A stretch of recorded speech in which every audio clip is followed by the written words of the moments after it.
என் பேர் செந்தில்குமார்.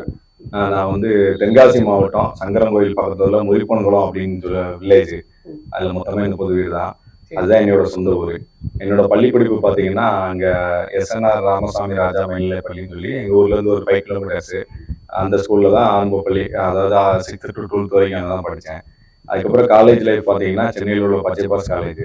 அங்கே 3 years BCom complete பண்ணி, அப்புறம் 2013ல் போலீஸ் கான்ஸ்டபிளா எலிஜ்மெண்ட் ஆகிறேன். இந்த காவல்துறை பணியில சேரணும்னு எப்படி எனக்கு ஆசை வந்துச்சுன்னா, எங்க அப்பா வந்து போலீஸ் டிபார்ட்மெண்ட்ல இருந்தாங்க. அப்ப நான் சின்ன வயசுல வீட்டுல ஸ்கூலுக்கு கிளம்பும் போது எங்க அப்பா யூனிஃபார்ம் போட்டு மிடுக்கா கிளம்பும் போது அந்த யூனிஃபார்ம் மேல எனக்கு ஆட்டோமேட்டிக்கா ஒரு ஆசை, ஒரு ஈர்ப்பு, ஒரு காதல் வந்துச்சு. எப்படியாவது நம்ம அப்பா மாதிரி ஆகணும் அப்படின்ட்டு. அப்ப போலீஸ் டிபார்ட்மெண்ட் உள்ள பதவி எல்லாம் நமக்கு தெரியாது இல்லையா, நம்ம சின்ன வயசுனால. அதனால எப்படியாவது போலீஸ் வேலைக்கு போகணும்னு ஒரு கனவு இருந்துச்சு.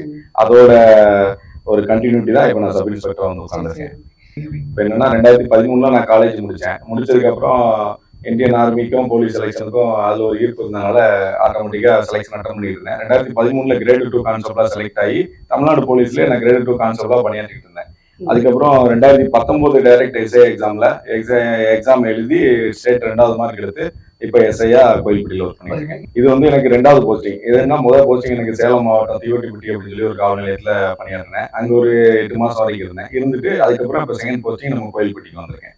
நான் எஸ்ஐயா செலக்ட் ஆகி ஃபர்ஸ்ட் யூனிஃபார்ம் போட்டு டியூட்டிக்கு ஜாயின் பண்ணும்போது என் ஏரியா லிமிட்ல வந்து எந்த ரவுடிசமும் இருக்கக்கூடாது அப்படிங்கிறது தான் என்னோட முதல் இது.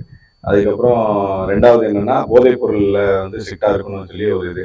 ஏன்னா இப்போ உள்ள இளைஞர்கள் எல்லாருமே போதைப் பொருளுக்கு ரொம்ப அடிக்ட் ஆகுறதுனாலதான் அடுத்த கட்டமா அது வந்து ஒரு அடிதடி ஆகுது, கொலைக்கு நிறைய விஷயங்களுக்கு காரணமே இந்த போதைப் பொருள் தான். ஸோ அதை மொத்தமா எராடிகேட் பண்ணணும் என்னோட ஆட்சிகள், அதாவது என்னோட சர்க்கிள் ஸ்டேஷன்ல, என்னோட இது ஆல்காப் ஏரியால எந்த வித போதைப் பொருளும் இருக்கக்கூடாது அப்படிங்கிறதான் என்னோட கான்செப்ட். அதை வந்து இப்போ வரைக்கும் நான் என்ஃபோர்ஸ் பண்ணிட்டு தான் இருக்கேன். இந்த கேள்விக்கு எப்படின்னா, இப்போ நம்ம ஒரு வேலையை நேசிக்கிறோம், இல்லைன்னா ஒரு வேலைக்கு போகணும் அப்படின்னா முதல்ல அப்துல் கலாம் ஐயா என்ன சொல்லியிருக்காங்கன்னா, கனவு காணுங்கள்னு சொன்னாரு. அதாவது ஏதாவது ஒரு வேலையோ, ஏதாவது முக்கியம் ஒரு பொருளோ அதை அடையணும்னு நினைச்சோன்னா அதை பத்தின இலக்கோட நம்ம பயணம் செய்யணும். நீ ஒன்றை அடையணும்னு விரும்பினேன்னா நீ அதை நோக்கி ஒரு 2 ஸ்டெப் போனேன்னா அது உன்னை நோக்கி 4 ஸ்டெப் வருங்கிறது ஒரு கான்செப்ட், ஒரு லாஜிக் இருக்கு. ஸோ என்னன்னா, நான் போலீஸ் டிபார்ட்மெண்ட்ல சேரணும் அப்படின்னு எண்ணம் என் மனசுல வந்த உடனேவே என்னோட ப்ரிப்பரேஷன்லாம் எப்படி இருந்துச்சுன்னா, அதை நோக்கியே பயணம் பண்ணிட்டு இருந்தேன். ஃபர்ஸ்ட் போலீஸ் எக்ஸாம் அட்டன் பண்ணேன். ஃபர்ஸ்ட் எக்ஸாம்ல ஃபெயில் ஆயிட்டேன். அதுக்கப்புறம் 2வது வந்து கான்பிடண்டா எல்லாத்தையுமே ப்ரிப்பேர் பண்ணி ஃபுல் கான்பிடண்டா போய் அட்டன் பண்ணேன். அட்டன் பண்ண உடனே போலீஸ் கான்ஸ்டபிள் ஆனேன். இது என்னன்னா, நான் மற்ற ஆஸ்பிரன்ஸுக்கெல்லாம் சொல்றது என்னன்னா, கான்பிடென்ட் இருந்தா மட்டும்தான் நம்ம ஒரு இலக்கு, அதை நம்ம போலீஸ் போனோம் அப்படின்னு முடிவு பண்ணிட்டீங்கன்னா அந்த இலக்கு அடைகிற வரைக்கும் அதை விடாமரிச்சா இருக்கணும். ஒரு சின்ன சின்ன சாதாரண காரணங்களை வச்சுக்கிட்டு எனக்கு கிடைக்கல அப்படிங்கிறதுக்காண்டி இந்த செலெக்ஷன்ல கிடைக்கல, அப்ப அடுத்த செலெக்ஷன் நம்ம கிடைக்காதுங்கிற மாதிரி கான்பிடென்ட் இல்லாத மாதிரி அட்டன் பண்ணா அதுல வெற்றி அடைய முடியாதுங்க என்னோட கருத்து. இப்போ போதைப் பொருளை கட்டுப்படுத்தோம் அப்படின்னா, இப்போ தமிழ்நாடு போலீஸ்ல பாத்தீங்கன்னா இதுக்கு தனியா வந்து 2.0 அப்படின்னு சொல்லி போட்டு நம்ம டிஜிபி சார் ஒரு ஆர்டர்ல எல்லா இடத்துலயுமே தமிழ்நாட்டுல என்ஃபோர்ஸ் பண்ணிட்டு இருக்காங்க. சிறப்பா இருக்கு. மற்ற ஸ்டேட் எல்லாத்தையும் கம்பேர் பண்ணும்போது தமிழ்நாட்டுல போதைப் பொருள் நல்லா குறைஞ்சிருக்கு. அதுக்கு காரணம் என்னன்னா, ஸ்பெஷல் டீம், ஸ்பெஷல் போர்சஸ், இதுக்காக தனி ஒரு டீம் ஆரம்பிச்சு எல்லா இடத்துலயுமே பக்காவா என்ஃபோர்ஸ் பண்ணி இப்போ கஞ்சாவா இருந்தாலும் சரி, மற்ற போதைப் பொருளா இருந்தாலும் சரி மேக்சிமம் தமிழ்நாட்டுல குறைச்சிட்டோம். இது படிப்படியா அதை டோட்டலா எராடிகேட் பண்ணிடுவோம் கண்டிப்பா. காவல்துறையில பாத்தீங்கன்னா என்னோட இன்ஸ்பிரேஷன்னா திரு விஜயகுமார் ஐபிஎஸ். அவங்க இப்போ ரிட்டையர்ட் ஆயிட்டாங்க. டிஜிபி சார் ஹோம் செக்ரட்டரியில கூட போஸ்டிங்ல இருந்தாங்க. அவங்க தான் என்னோட ஃபுல் அண்ட் ஃபுல் இன்ஸ்பிரேஷன். இந்த இது எப்படின்னா, எங்க அப்பா வந்து கான்ஸ்டபிளா இருந்தாங்க. எங்க அப்பா எனக்கு ஒரு 7 வயசு இருக்கும்போது இறந்துட்டாங்க ஆன் டியூட்டில. அப்போ எங்க அப்பா வந்து எங்க அம்மாட்ட அடிக்கடி சொல்லுவாங்க, அந்த மாதிரி தம்பியை வந்து ஒரு ஆபீசர் ஆக்கணும் அப்படிங்கிறத சொல்லி அடிக்கடி எங்க அம்மா என்கிட்ட வந்து அதை ஞாபகப்படுத்திட்டே இருப்பாங்க. ஸோ நான் கான்ஸ்டபிளா சேர்ந்துட்டேன். சேர்ந்து அதில் டிராவல் பண்ணிட்டு இருக்கும்போது எனக்கு எஸ்ஐ ஆகணும், அப்பா சொன்ன வார்த்தையை அம்மா அடிக்கடி சொன்னதுனால என் மைண்ட்ல ஊத்திக்கிட்டே இருந்தது. ஸோ அதனால அதுக்கு நம்ம எவ்வளவு கஷ்டப்பட்டாலும் எஸ்ஐ ஆகலாம்னு சொல்லி நான் படிச்சுட்டு இருந்தேன். கான்ஸ்டபிள் ஆனதுக்கப்புறம் என்னோட டைம், எனக்கு கிடைக்கிற ரெஸ்ட் டைமு, அப்புறம் நம்மளே ரெஸ்ட் டைம் உருவாக்கிறது, டைம் மேனேஜ்மெண்ட்ங்கிறது நம்ம தான் டைம் உருவாக்குறது. நான் எனக்கு கிடைக்கிற டைம்லாம் படிச்சுதான் சப் இன்ஸ்பெக்டருக்கு வந்தேன். இப்போ கோயில்பட்டி எடுத்துக்கிட்டீங்கன்னா, கோயில்பட்டி சொல்ற அளவுக்கு பெரிய ரவுடிசமோ அந்த மாதிரிலாம் இல்லை. தூத்துக்குடி மாவட்டம் நல்ல கண்ட்ரோல்ல எஸ்பி சார் தலைமையில எல்லாமே நல்லா சிறப்பாக தான் போயிட்டு இருக்குது. அது இருந்தாலும் நம்ம எல்லைக்குட்பட்ட பகுதியில எந்த ஒரு ரவுடிசமும் இருக்கக்கூடாது அப்படிங்கிறது தான் ஒவ்வொரு எஸ்ஐயோட ஆசையா இருக்கும்.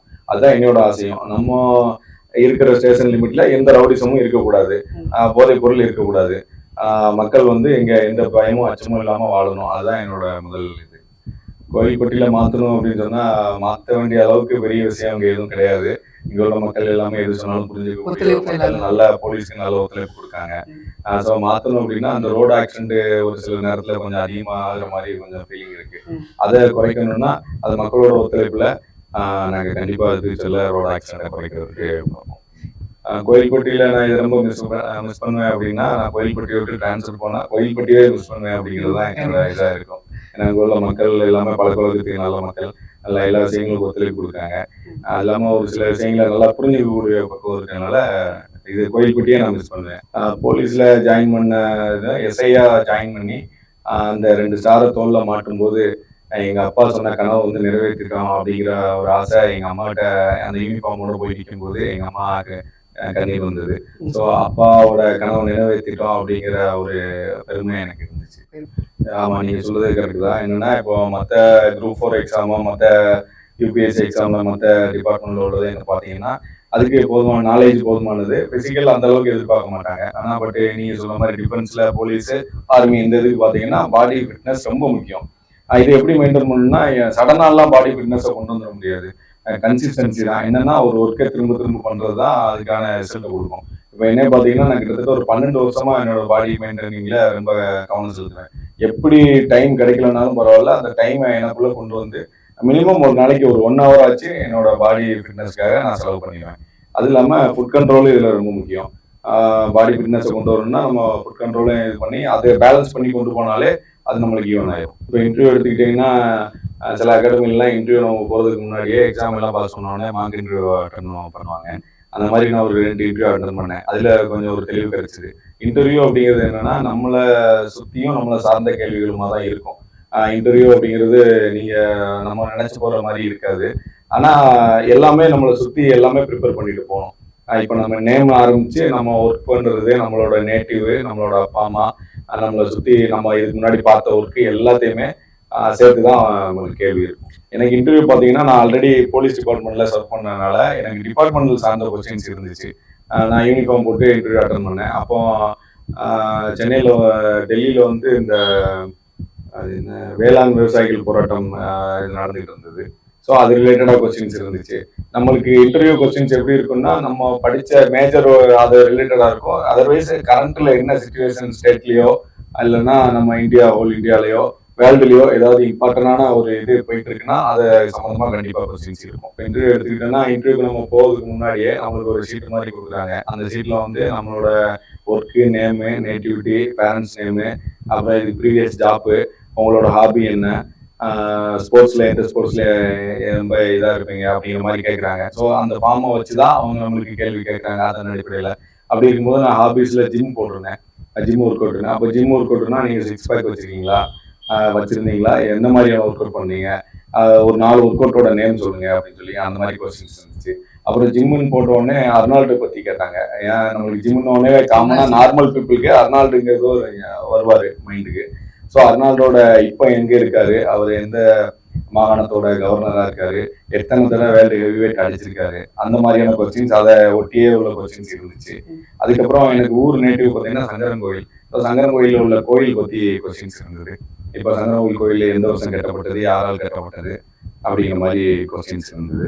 அதுக்கப்புறம் பஞ்சாப்ல வேளாண் விவசாயிகள் போராட்டம் நடந்துட்டு இருந்தது. அப்போ அது ரிலேட்டடாக எனக்கு கொஸ்டின்ஸ் இருந்தது. அது போக நான் பிகாம் டிபார்ட்மெண்ட். ஸோ பிகாம்ல காமர்ஸ்னா என்ன அப்படிங்கிற மாதிரி அந்த மேஜர் ஒட்டின கேள்விகள் இருந்தது. அப்படின்னா நம்மளை சார்ந்த கொஸ்டின்ஸாக தான் இன்டர்வியூவில் இருக்கும். நான் திரு விஜயகுமார் சார் எப்போ பார்த்தேன்னா ஒரு ஃபங்க்ஷனில் வச்சு தான் சென்னையில் வச்சு பார்த்தேன். அப்போ நானும் ஒரு டியூட்டி விஷயமா தான் போயிருந்தேன் அங்கே.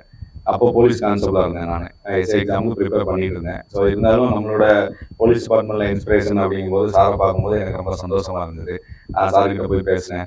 சார் இந்த மாதிரி நான் எஸ்ஐ எக்ஸாம் ப்ரிப்பேர் பண்ணிட்டு இருக்கேன், இங்கே ஒர்க் பண்ணிட்டு இருக்கேன் போது நல்லா என்கரேஜ் பண்ணாங்க. கண்டிப்பாக எஸ்ஐ ஆகுங்கப்பா, நல்லா படிங்க, நல்லா ப்ரிப்பேர் பண்ணுங்க அப்படிங்கிற மாதிரி சொன்னாங்க. அவங்கள மீட் பண்ணது எனக்கு ஒரு மறக்க முடியாத ஒரு நிகழ்வாக இருந்துச்சு அவங்கள்ட்ட பேசினது. நான் இதுக்கு முன்னாடி சேலம் மாவட்டத்தில் டியூட்டி பார்த்துட்டு இருக்கும்போது ஸ்டேஷன் லிமிட்டில் உள்ள ஸ்கூல்ஸ் எல்லாத்துக்குமே நான் போய் விசிட் போவேன். அப்போ ஸ்கூல் ஸ்டூடெண்ட்ஸ் ஏதாவது படிக்க முடியாமல் அவங்களுக்கு தேவைகளை பூர்த்தி செய்ய முடியாமல் இருந்தாங்கன்னா ஒரு சில என்னோட சக காவலர்கள் உதவியோட நான் அவங்களுக்கு வந்து அதை ரெடிஃபை பண்ணி கொடுப்போம். இப்போ நோட்டு வாங்க முடியாமல் பேக்கு கிழிஞ்ச பேக் இருக்கும், யூனிஃபார்ம் கிழிஞ்சிருக்கும். அவங்களோட தேவைகளை பூர்த்தி செய்ய முடியாத அளவுக்கு கஷ்டப்பட்ட குடும்பத்தை இருந்தாங்கன்னா அவங்கள செலக்ட் பண்ணி ஹெல்ப் பண்ணிட்டு அந்த மாதிரி ஒரு சோசியல் சர்வீஸ் இப்போ வரைக்கும் நான் பண்ணிட்டு இருக்கோம். அது ஒரு டீம் மாதிரி நான் வச்சிருக்கேன். ஸோ அப்போ இருக்கும்போது ஒரு பொண்ணு ஒரு ஆரம்ப சுகாதார பள்ளிக்கு போகும்போது அங்கே ஒரு பொண்ணு வந்து நம்ம அவங்களுக்கு கான்ஃபிடென்ட்டான வார்த்தைகள் சொல்லும்போது அதை கேட்டுட்டு போன பொண்ணு வந்து ஒரு 1 வீக் அப்புறம் வந்து வீட்டில் ஏதோ சின்ன பிரச்சனைன்னு சொல்லி பாய்சன் சாப்பிட்டாங்கன்னு சொல்லி ஸ்டேஷனுக்கு இன்டிமேஷன் வருது. அதன் பேரில் வந்து இன்டிமேஷன் எடுக்க போகிறோம். அப்போ அந்த பொண்ணு வந்து பார்த்துட்டு சார் நீங்களா அப்படின்னு சொல்லி எந்திரிச்சு உட்காந்து அழுதுச்சு. அது நல்ல நிலைமையில தான் இருந்துச்சு பாய்சன் சாப்பிட்டது. அப்புறம் எந்திரிச்சு உட்காந்து ஏமா அழுதுற, ஏன் அந்த மாதிரி பண்ணிட்ட நீ அப்படின்னு சொல்லி கேட்கும்போது அது இந்த மாதிரி வீட்டில் ப்ராப்ளம்னா அந்த மாதிரி எனக்கு என்ன பண்ணனே தெரியல அப்படின்னு சொல்லும்போது அப்போ நான் உங்களுக்கு ஸ்கூலில் வந்து இவ்வளோ அவேர்னஸ் பண்ணுவேன், நீ கான்ஃபிடென்ட்டாக இருக்கணும், எந்த பிரச்சனைனாலும் பேரண்ட்ஸ் கிட்ட சொல்லணும் வைக்கணும் அப்படின்னு சொல்லி இவ்வளோ சொல்லியும் நீ இந்த மாதிரி பண்ணிட்டியம்மா அப்படின்னு சொல்லி கேட்கும்போது நீங்கள் சொன்ன அந்த ஒத்த வார்த்தைக்காக தான் நான் ஃபுல்லாக இருந்த அந்த பாய்சன் பாட்டிலில் பாதி மட்டும் சாப்பிட்டேன் சார். ஏன்னா நான் சாப்பிடும்போது நீங்கள் சொன்ன வார்த்தை ஞாபகம் வந்துச்சு அப்படின்னு அந்த பொண்ணு சொன்னது என் வாழ்க்கையில் வந்து மறக்க முடியாத ஒரு தருணமாகவும் நான் காவல்துறையில் நான் போன அந்த பண்ண அவேர்னஸும் நம்ம சொன்ன கருத்தும் அவங்க ஏற்றுக்கிட்டு அந்த பொண்ணு இப்போ நல்லா படிச்சுட்டு இருக்கு, நல்லபடியா இருக்குங்கிறது எனக்கு ஒரு திருப்திகரமான ஒரு விஷயம். இப்போ போதைப் பொருளுக்கு அடிமையா இருக்காங்க அப்படின்னா போதைப் பொருள் அப்படிங்கிறது வந்து நம்ம குடிக்கிற மாதிரி ஒயின் ஷாப்ல இருக்கிற சரக்கு மட்டும் கிடையாது. அதுல கஞ்சா, பீன், ஹெராயின் அந்த மாதிரி எல்லாமே வரும். பான் மசாலா முதற்கொண்டு எல்லாமே போதைப் பொருளோட சேர்ந்ததுதான். இதுக்கு அடிமையாகிறாங்க அப்படின்னா ஆரம்பத்துல இருந்தே பேரண்ட்ஸ் என்ன பண்ணணும்னா இப்போ மாணவர்கள் இப்போ நம்ம குழந்தைங்க அப்படின்னா அவங்களோட நடமாட்டத்தை கண்காணிக்கணும், அவங்களோட ஃப்ரெண்ட் சர்க்கிளை வாட்ச் பண்ணணும். ஸோ அவங்க அதுல இருந்து திசை மாதிரி போற மாதிரி இருந்துச்சுன்னா அவங்கள அதுல இருந்து மீட்டு கொண்டு வர்றது அந்த பேரண்ட்ஸுக்கு முதல் இது இருக்கு, அது ரெஸ்பான்சிபிலிட்டி. அதுக்கப்புறம் அதையும் மீறி போகும்போது சமுதாயத்துக்கு பாதிப்புன்னு வரும்போது அப்போ நாங்க உள்ள வருவோம். ஸோ மொத்தமா சமுதாயத்தை போதைப் பொருள் வந்து பாதிச்சிடக்கூடாது அப்படிங்கிறதுக்காக காவல்துறையில நிறைய நடவடிக்கை எடுத்துக்கிட்டு தான் இருக்கோம். இப்போ வரைக்கும் தமிழ்நாடு காவல்துறையில இதுக்குன்னு தனியா ஒரு டீம் போட்டு இது மொத்தமா எராடிகேட் பண்றதுக்கு எல்லா முயற்சியும் பண்ணிட்டு இருக்கோம். இங்கேயும் அந்த மாதிரி தான் எல்லாம் பண்ணி நல்லா சக்சஸா தான் இருக்கு. இப்போ எந்த ஒரு கெட்ட பழக்கமுமே இல்லைன்னா நம்மளால மாற்ற முடியாத செயல் அப்படின்னு சொல்லி எதுவுமே கிடையாது.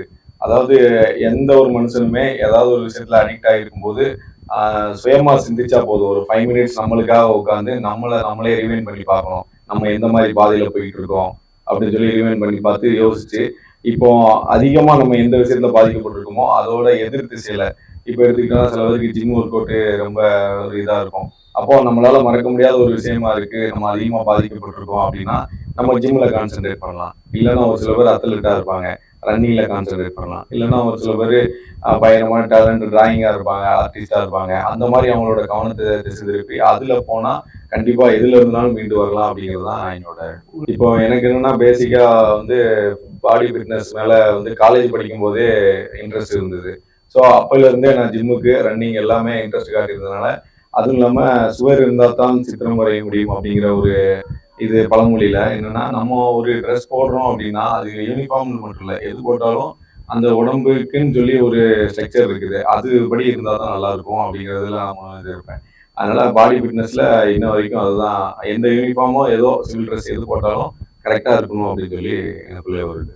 நான் சேலம் மாவட்டத்தில் ஒர்க் பண்ணும்போது தீவிரட்டி காவல் நிலையம் அப்படின்னு சொல்லி ஓமலூர் சப்டிவிஷன்ல இருந்தது. அங்கே அன்னைக்கு எனக்கு night rounds subdivision night rounds இருக்கும்போது அங்கே வந்து ஏடிஎம் அப்போ தப்பு திருவண்ணாமலையில் வந்து அட்டம்ப்ட் நடந்தது ஒரு 1 மந்த்துக்கு முன்னாடி. ஸோ எல்லா ஏடிஎம்மே ரொம்ப விசிபிளாக போலீஸ் வாட்ச் பண்ணிட்டு இருக்கிற நேரத்தில் அங்கேருந்து சந்தைப்பேட்டை அப்படின்னு சொல்லி என்னோட காவல் நிலையத்திலேருந்து ஒரு 10 கிலோமீட்டர் தொலைவில் இருக்குது. அங்கே ஒரு அவுட்டில் தனியாக ஒரு இன்டீரியராக ஒரு ஏடிஎம் சென்டர் இருக்குது. அங்கே ஒரு 2 பேர் நிற்கிறதா வந்து ஒரு கால் வருது. அதன் அடிப்படையில் நானும் இன்னொரு போலீஸும் போகிறோம். அந்த இடத்துக்கு போகும்போது அவங்க மாதிரியே ஒரு 3 பேர் சஸ்பெக்டா 2 பேர் ஏடிஎம் சென்டருக்குள்ளேயும் ஒருத்தர் வெளியேயும் நிற்கிறாரு. எங்களை பார்த்த உடனே 3 பேரும் ஓட ஆரம்பிச்சிட்டாங்க. ஸோ ஓடின உடனே உள்ள ஏடிஎம்மை பார்க்கும்போதே தெரியுது ஏடிஎம் அவங்க அட்டன் பண்ணியிருக்காங்க, உடஞ்சி எல்லாமே கிடக்குது. ஸோ 2 பேர் காட்டுக்குள்ளே ஓடினாங்க. அவங்கள துரத்திட்டு நான் உள்ளே ஓடிட்டேன். இவர் என் கூட வந்த போலீஸ் அவர் இன்னொருத்தரை வெட்டிட்டு ஓடுறாரு. ஸோ இவங்க 2 பேர்த்தையும் வெட்டிட்டு ஓடி நான் உள்ள காட்டுக்குள்ளே போய் பார்க்கும்போது அவங்க ரிவென்ஸ் பண்ண எவ்வளோ தூரம் தான் ஓடுவாங்க, ரிவென்ஸ் பண்ண திரும்புறாங்க. ஸோ அப்போ அவங்க 2 பேர்த்தையும் கண்ட்ரோல் பண்ணி பிடிச்சிட்டோம், அந்த ஸ்பாட்ல பிடிச்சிட்டேன், அது வேற விஷயம். இருந்தாலும் அது எனக்கு மறக்க முடியாத ஒரு சம்பவம். நான் என்ன சொல்ல வருவேன்னா காவல் பொதுவாக வந்து இளைஞர்களுக்கு நான் சொல்ல கருத்து என்னன்னா, நீங்க ஒரு கனவோ லட்சியமோ அடையணும்னு நினைச்சீங்கன்னா அதை வந்து அது மேல தீராத ஒரு வெறி இருக்கணும். அது இல்லாம 2வது அது எந்த சூழ்நிலையிலையும் உங்களோட லட்சியத்தையோ கனவையோ தவிர்க்கிற மாதிரி எந்த சம்பவம் நடந்தாலும் அவங்களோட பர்சனல் லைஃப்லயோ எதுலையுமே நடந்தாலும் பின்வாங்க கூடாது. அந்த சம்பவத்தால உங்களோட கனவு என்னைக்குமே பாதிக்கப்படக்கூடாத அளவுக்கு உங்க மைண்டை செட் பண்ணி வச்சுக்கோங்க. அதுதான் நான் சொல்ல விரும்புறேன். ரெண்டாவது, காதலிக்கணும் அப்படின்னு நினைச்சீங்கன்னா இளைஞர்கள்லாம் கனவுகளை காதலிங்க. அது என்றாவது ஒரு நாள் கரம் பற்றி விடலாம். இப்போ படிப்பை பத்தி எடுத்துக்கிட்டோம்னா எதை படிக்கணும் அப்படின்னா சிலபஸ் ஓரியன்டா நம்மளுக்கு எக்ஸாமுக்கு முன்னாடி சிலபஸ் போடுவாங்க. ஸோ அவங்க என்னென்ன சிலபஸ் கொடுத்துருக்காங்களோ அது எல்லாத்தையுமே ஒமிட் பண்ணாம படிச்சாலே போதும். நம்ம வந்து இம்பார்ட்டன்ட் அப்படிங்கிறது வந்து எப்போ அதை நம்ம முடிவு பண்ணணும்னா ஒரு புக்கோ ஒரு சிலபஸோ இருக்கும்போது நம்ம அதை தரவா படிச்சு முடிச்சதுக்கு அப்புறம் தான் இது இம்பார்ட்டன்ட் இல்லைன்னு நம்ம தான் முடிவு பண்ணணும். சில பேர் வந்து படிக்கிறதுக்கு முன்னாடியே இம்பார்ட்டன்ட் தேடி போவாங்க. அப்படி இருக்கக்கூடாது அப்படிங்கறதான் என்னோட கருத்து. இப்போ டிஃபென்ஸ்லயோ போலீஸ்லயோ சேரணும்னு நினைக்கிற இளைஞர்கள் பண்ணணும் அப்படின்னா ஒண்ணு உங்க உடம்பை எப்பவுமே ரெடி பண்ணி வச்சிருங்க. அது வந்து இப்போ உடனே எஸ்ஐ எக்ஸாமோ போலீஸ் எக்ஸாமோ ஆர்மி எக்ஸாமோ ஒண்ணு பிசிக்கலுக்கு போதுக்கு முன்னாடி தயார் பண்ணிடலாம் அப்படிங்கிறது தவறான கருத்து. எப்பவுமே அதை ரெகுலர் அது ஒரு ரொட்டீன் ஒர்க்கா வச்சுக்கோங்க. படிப்பு அப்படிங்கிறதே கன்சிஸ்டன்சி ரெகுலரா இருந்தாலே மென்டலாவும் பிசிக்கலாவும் நம்ம ரெடியா இருந்தாலே இந்த ஜாப்புக்கு ஈஸியா வந்துடலாம் அப்படிங்கிறத என்னோட. தேங்க்யூ. நன்றி.